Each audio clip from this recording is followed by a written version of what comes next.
Brian and Kenzie in the morning. And Chicago's alternative all day. Q101. Brian and Kenzie on Q101. Ahoy! Let's go! We're waking up Chicago. Turn up the radio. It's time to start the show. On Q101 with the morning crew. Ahoy! Let's go! Welcome to the morning show. Let's go. It is 6:04, 41 degrees. Some traffic problems out there we'll get to in a few minutes in the traffic update. And as usual, we give you the key word to start off the day for Pearl Jam, a trip to Nashville VIP style. We'll give you that key word coming up here at 6:15. We do it throughout the show, but we'll get you going started with that because what an outstanding, magnificent trip it is to Nashville for Pearl Jam on the only few shows they have scheduled this year. Other highlights, 7:10 in Clash with Kenzie, Dave Matthews Band tickets. And yes, the DMs were full last night, especially, I'll say Tim from Okay, Brian, who you been talking to? Well, Tim from Evergreen Park. Not what you were expecting. Brian's like, my DMs are packing, baby. You know, the wife goes out of town and the DMs load up. Nope, it was just Tim from Evergreen Park. I shouldn't say just Tim. I love you, Tim, and all the people of Evergreen Park. Thanks for checking in. One of the first people to hit me up last night about Tiffany Henyard and the primary election going on, and we got to pour one out this morning for Tiffany Henyard. How do I say goodbye? Getting 12% of the primary election vote and not going to be up for re-election in the city of Dalton in April when that happens. That's what she needed. She needed to win that vote, and she didn't get it. And this is really a bizarre saga for us because we've been following this since the beginning, a year and a half ago, and Ben Bradley from WGN, he was the first to be on it, and we're going to have him on the show at 8:15 today to talk about the end of an era of the FBI investigations and funds going who knows where. Tiffany Henyard will not be the mayor. I hope she demands a recount because obviously this is a heist, of course. That's what I would have thought. But you know what? She came out last night afterward and said she's accepting the results of the election. A very honorable thing to do. Was the FBI standing behind her? She had that red dot sniper rifle scope on her. No, she was very gracious in defeat. Except for saying, well, we'll play some audio from that where fake news and that she wasn't given a fair shake. And, quote, God must have a different plan. Yes, all of the above Yes, cliches. it is prison, actually, is the plan that God has. She laid out all the cliches of a losing quarterback in the Super Bowl. Now, we have a lot of this today. Again, we'll have Ben Bradley on from WGN at 8:15. We got that interview. We also have, with the shocking stuff yesterday of the almost plane crash at Midway Airport. Ironically, we have one of the guys that was on the plane in Toronto. He was on the plane that crashed in Toronto. Flipped over and started on fire.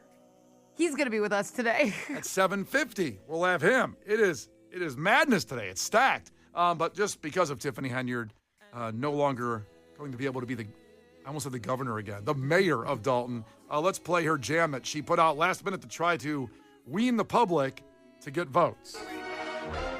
I'm starving the boys, I'm feeding the people. They put me in office and treat me like it's illegal. To feed the people, to feed the people. I gave back to communities and I cleaned the streets up. I'm starving the boys, I'm feeding the people. What? They put me in office and treat me like it's illegal. Two. To feed the people. One time. To feed the people. To feed my people. To feed my people. From Vegas to Chicago. Amen. You know, Kind a of word this morning. Fades out there. Now, should I play the Disturbed remix of that now? I would like to hear it. Because You did it? I did it. It was requested, and I usually do them at 8:09 every day, these Disturbed mixes with whatever happens to be big on the day. I wonder what's going to happen today that's going to make you have to make one for tomorrow.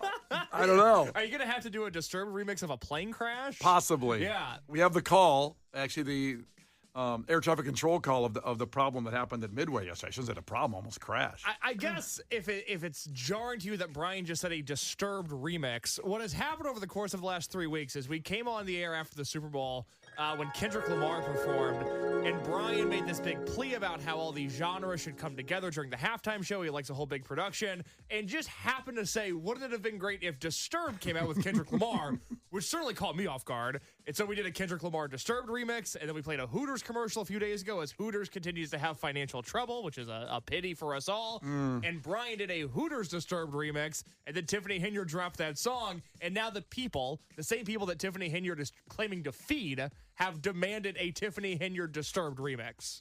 And it's ready to go. So enjoy. Here it is. I'm starving the boy. I'm feeding the people. They put me in office and treat me like it's illegal. To feed the people. To feed the people. You know what? That one's much better than the Hooters one. Well, you're more familiar with the content. Yeah, no, you're really starting to explore the space. I'm going to be replacing Pauly D in Vegas soon. The Brian and Kenzie Show. On Q101. Time for a fact that makes your brain go with Brian and Kenzie on Q101. I would say that 2025, the start of it, seems kind of weird. And also, we're thinking about you in certain situations where it just seems like every day there's either we've poured one out for so many businesses, there is a lot of layoffs for companies you wouldn't think. For example, Workday, I saw laid off a bunch of people, which is, for us, we use that at work to get access to all of our benefits and our paychecks and stuff like that. It's like an HR portal. Yeah, I don't know if everybody has that or some people have that, but I was like, how can they lay off people? It just seems. I don't get how they can hire people. What would you do there? Well, it's a portal that we use. So like engineers and creators. And that's it. But now it's created. I don't understand. I think there's got to be programmers that keep running it. And they laid off, Kenzie, this is the thing. They laid off 1,000 people. And They should have never even had 1,000 employees. It makes no sense. No, that was only 10% of their workforce. So it must take a lot to run an app. It must take a ton. But we feel for if you've lost your job. And there's a lot of people thinking, well, maybe it's time for a pivot, to use a 2025 term.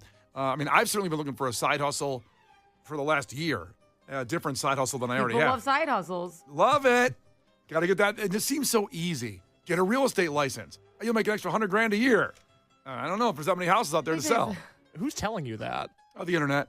Yeah, it's TikTok. Here's the problem with side hustles. They sound fun until the hustle part kicks in. You're like, well, I don't want to work 2 jobs. This is ass. Once you really got to kick it into gear when you get off your other job, it's like, this sucks. Yeah, it's in the name. Hustle. Yeah. Side hustle. And not the fun one. Not do the hustle. Nope. It's just lame. Now, that leads to today's fact, which now, for the next 10 years, because of all this disruption and turmoil and pivoting, this is the fastest growing occupation for the next 10 years, actually in a trade business. So one of the fastest growing occupational trades in the U.S. over the next 10 years that people should be considering getting into, because that's a lot of growth. 10 years, I'm taking care of. What do you think that might be, Kenzie? Well, I'm not 100% sure what goes in the trade categories. That makes it tricky for me. Whatever's top of your mind, then. Whatever's top of your mind. I would think the number one thing people have gotten into, at least on my feed, is real estate. Like you said, everyone. Just yesterday, off the radio, I went, oh my God, she's a real estate agent. Do you remember that, Brian? I do remember that. Somebody didn't expect to. I had this nice lady that I was friends with in Florida. She's a good person. But she was a stripper and a video cam girl, and she was very successful. She did it for celebrities. Wow. She literally logged on with, I won't drop names, very famous people, made a lot of money per cam call. And I was just like, oh, wow, well, he doesn't ask her. Every time she did it, it was unbelievable. And I'm like, she's selling a house now. Everyone's selling houses. Maybe she's selling it during her cam. Maybe she only does it in nice houses. Yeah. Can you see this island behind me?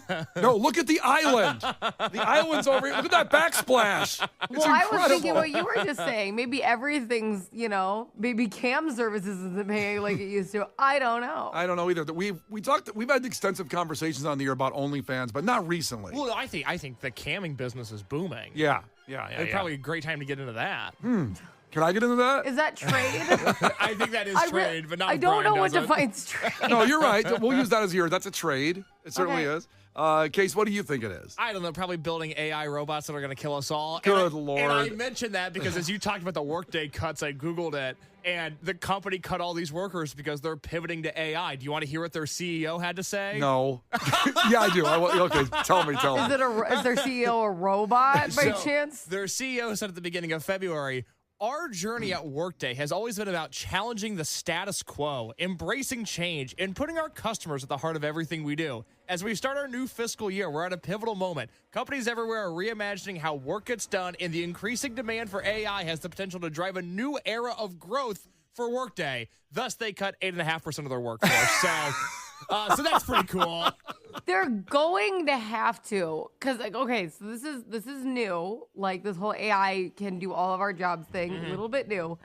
They're going to have to make it illegal for AI to run like more than 5% of your company or whatever, because just we won't work. No, they won't. They won't do that. Well, you know what's going to happen? I think they will do that because with all of America is a tent city, like all of it. Kenzie. They're going to have to. What? Case watched The Terminator last week. He's got T2 this Friday at 8 o'clock. You try to tell them. It's a very reasonable thing what you're saying. Yeah, no, your heart's in the right place. The problem is, the AI boss will say, that's a terrible idea, limiting us expanding. Pitching. Running that PowerPoint in front of the Terminator would be tough. That's what it's going to be. Damn it. T2, that movie review coming up Friday at 8. So you think it's AI stuff, Case? Yeah, robots that are going to kill us all. It was just funny that Kenzie thinks it's real estate, completely opposite of what, or not, in the cam business of real estate. I'm sorry. We'll tell you exactly what the fastest growing occupation is over the next 10 years in the U.S., and maybe you should get into it. The Brian and Kenzie Show. On Q 101. The Brian and Kenzie Show. On Q 101. Brian and Kenzie on Q101, and time for a fact that makes your brain go. We're talking about the fastest growing trade in America over the next 10 years. You should be involved in it. And I'm thinking about it because I want a side hustle. Maybe I could do this. When I tell you what it is, you can judge whether I could do this or not. So, Kenzie thinks it is real estate through cam videos only, where they're in the house on the island with the That's backslash. exactly what I. It's kind of how I heard it. Okay. How I should say visualized it. And Case thinks it's anything related to AI and destroying all of not only our jobs, but our lives. Yeah, no, it's cool. I like it. It's Pretty awesome. neat. Yeah. I'm sure everybody, or not everybody, but certain people have that workplace where they're talking all AI and how awesome it is, your boss is. Again, the Terminator 2 review, Friday at 8. Getting emotional just thinking about it. I'm just saying. He's getting murdered in the middle of the sentence. AI's walking in. It's a 30-plus-year-old movie that laid it all out for us. Uh-huh. And no one wants to watch it or at least listen to it. No one ever learns anything. Both of you guys are not correct on those guesses. The fastest growing occupation of all trades in the U.S. over the next 10 years is barbering. Oh. Being a barber. Now, who knew? Because I don't think AI needs haircuts. No, but AI will at some point probably be able to do haircuts. Oh, my gosh. Would you trust getting a haircut from a robot? I think so. Ugh, this is the problem. I would never, because half the fun of getting your hair done when you're a girl is just gossiping the entire time. I can attest to that, going to Rula, the same girl for 20 years, and she's a stylist, not a barber. But I always go by those Floyd's Barber Shop. There's one on Irving Park over there. And I want to go to the barber and get a straight razor shave. It's the best. I've never done it before in my life. You've What had do you one? mean? So that's where they take the open razor, and it's supposed to be so close. And they use super hot lotion, obviously. Oh, I've seen that where you like just lay back and stuff. Yeah. I would never do that. It's like, why are you just, this is like the easiest way to get murdered ever. Well, hopefully you trust your barber. I mean, hopefully you trust the guy with the switchblade in his hand. I think you'd have to be like, how much have you'd have to tip him 150% every time so he like cares. I don't know. I What just. if he sneezes? He'll just slit you open. Well, you're bringing up a lot of scenarios besides just the wonderful straight razor shave I want to try. I don't like those. Let's just do this. If anybody's ever had a straight razor shave, have you almost died when it happened? Was there a sneeze? Was there a massive cut?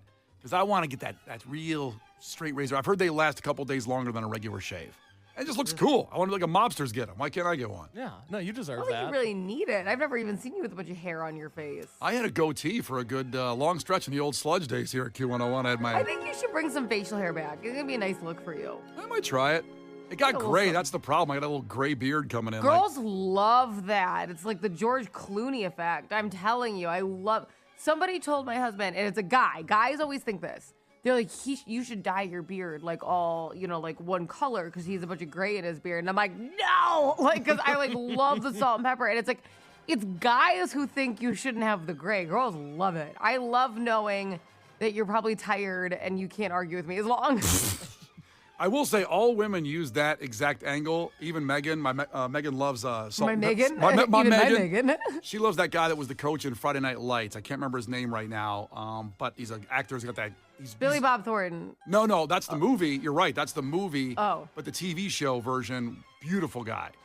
I love a guy with gray. And they always say that. Well, you said they say, well, George Clooney. And I go, yeah, but I'm not George Clooney. No, we know. Do you have to have the face of George Clooney to pass with the salt and pepper being hot? No, I think that like it gives. I mean, guys are really lucky in this arena because it gives guys like a distinguished look. Honestly, I think a little bit. I've always liked guys like older. It's been one of my problems, but whatever. But I do think that women like that. It probably means you got stuff together. You're not like in the middle of interning, which no one's interested in, when you're a grown woman. So I think that women really, really like that. Guys are usually the ones that put it in other guys' head, like, oh, you have gray in your beard. It always comes from a guy. It never comes from a girl. All right, I'm going to try it. You should. Grow out of a playoff beard pre-Cubs season. A playoff beard? Like a pre-playoff beard, so I'll do it until opening day. Oh, okay. And then when they lose, I'll shave it. By the way, I'm telling you, your bones are going to get jumped if you do that. Well, Yeah. very intriguing opportunity. See? Jumping of the bones. Kyle Chandler's the actor that Megan loves a lot in Friday Night Lights, the TV show. Good hottie there with the salt and pepper look. A good hottie. Yeah. All right, there's the lesson. Become a barber, and you'll make more money than any of your friends over the next 10 years. Coming up here in just about 6 minutes, so that incredible, insane thing that happened at Midway Airport, almost another plane crash. We have the audio from the tower that we'll play next when we come back in about 6 minutes. The Brian and Kenzie Show. Q101. So we have told you that coming up at 7:50, so an hour away, we have somebody, a guy named John, who was on the crashed plane in Toronto and survived because everybody survived. But we'll have him on the air here at 7:50, an hour away. He actually works with Kenzie's dad. It's unbelievable the way the connection in the world can go. It's his neighbor. He lives in his neighborhood, works with him, and friends. It's like, okay. And unbelievably, we have him on today when yesterday at O'Hare, there was almost a massive plane crash. A near miss was confirmed between a Southwest Airlines plane and a jet on the runway at Chicago's Midway Airport. Here was the call from the tower. Southwest 2504 going around. 2504, roger that, maintain 3000. Tower Southwest 2504, how'd that happen? He didn't catch at the end. He said, how'd that happen? I'll play it one more time. How'd that happen? How'd that happen? This is why, amongst other things, I could have you highlight. I'd be like, bitch, who just did that? Like, I would have started a fight. It would have looked like Love and Hip Hop as I dragged someone down the runway for almost killing me. No, we don't know. Maybe the co-pilot said that and he turned off his mic. Maybe. The co-pilot, bitch, who did that? Bitch. He turned that off. I'm going to pop up to that tower and drag your ass for almost killing me. It's like, he handled that so nice. How'd that happen? By the way, how'd that happen? Okay, you want to go get lunch? Let me All know. right, cool. Okay, all right. Now, the video that's on our Facebook page, on Q101's Facebook page, is just mind-boggling because the plane's landing, the Southwest plane, and the guy just gets to the ground and floors it and takes back off. And you go, why is he flooring it? Then you see this Learjet just kind of coming and going, da-da-da-da-da, like right through. It would have been a tragic high death count accident. There's no question. I don't know how anybody could survive on that little Learjet, that big-ass plane hit it. Well, I can't get over that. How fast he reacted was so important because obviously if that plane would have slowed down anymore, I don't think you'd have been able to get it off the ground or even off the ground in time. And then that's a terrifying thing when you're seeing something like that you're not expecting and you're like, oh my gosh, to be able to react so quickly and save everyone is so unbelievable. I guess the pilot was super calm and everybody was crediting him. He said also on the call, there was a plane on the tarmac on our way. This is not Bane, by the way. This is It the sounded pilot. like Bane. You dipped into Bane. And there was a plane on the tarmac on the way. We just have to circle back and it will be 10 more minutes and we'll get you to the ground. He said that over the PA on the plane. Oh, good for him. And since people can't see the front of what's going on, they just saw the plane go, whoop. And there's a plane there. We'll be coming back around, and you can get over to the Home Run Inn Pizza at Gate 4 at Midway and enjoy the rest of your day. So do you think we're we're making too big of deal about this? Are we hyper fixating now on any abnormality that happens in the sky? Do you think this has been going on for years, but we're only just now noticing it? Or is there a change in the way that we're dealing with airplanes right now, and there are a ton of near catastrophes just for whatever reason in 2025? It's a good question because when something happens, it's hyper-focused on it. We all then go on it. But it's hard to also hide a plane crash. So if they were happening, I think we'd hear about all of them. I think we would have been aware. I mean, I just think that, like, I don't understand. You know when you make a mistake and then you're like, well, let me be really careful now. You know what, like, checks you? You would think that we probably all got a little too comfortable with planes, okay? Because we've been on them for a long time. We've been flying them for a long time. And you got a little casual and some really bad things happen. You think everyone would be on their A game right now. It's like right after you get a speeding ticket. You're like, I am a saint. I never go above the speed limit. I like to go 5 under for safety. All of a sudden. It's like, why is nobody being more careful after catastrophes? It's a weird thing. It's a natural reaction. I think it's still like no one's like, running a tight ship. Well, it's also exactly what you said. It's that panic mode after you get a speeding ticket. Hands at 10 and 2, radio down, not high volume, enjoyable volume, not super loud. Like we're going to play Lumineers in a second or Blister in the Sun before that. And it's like, no, I want that loud, but just keep it low. But then there's this panic mode. I've had that happen when I get a speeding ticket and I get like that. And then I just floor it for some reason. I'm like, I can't do this. I can't. It's the pressure. And I just punch it and floor it and go about 110 in my Chrysler LeBaron, which I had back in the day. Right after you leave the cop, he's still behind you. Yeah. That's what I mean. Like, he's back there. I'm ahead of him. I can take off. He won't catch me again. In fairness to him, he's driving so fast the cop can't catch him. That's right. All right, that's a theory. I'm just saying that's what happened to me. One more time. Mythbusters. One more time on that call from the tower at Midway Airport. That was 2504 going around. 2504, roger that. Climb maintain 3000. Tower Southwest 2504, how'd that happen? How'd that happen? Good Lord. Thankfully, everybody is safe and sound. And coming up at 7:50, we have a guy that survived the plane crash in Canada with Brian and Kenzie on Q101. Brian and Kenzie in the morning. And Chicago's alternative all day. Q101.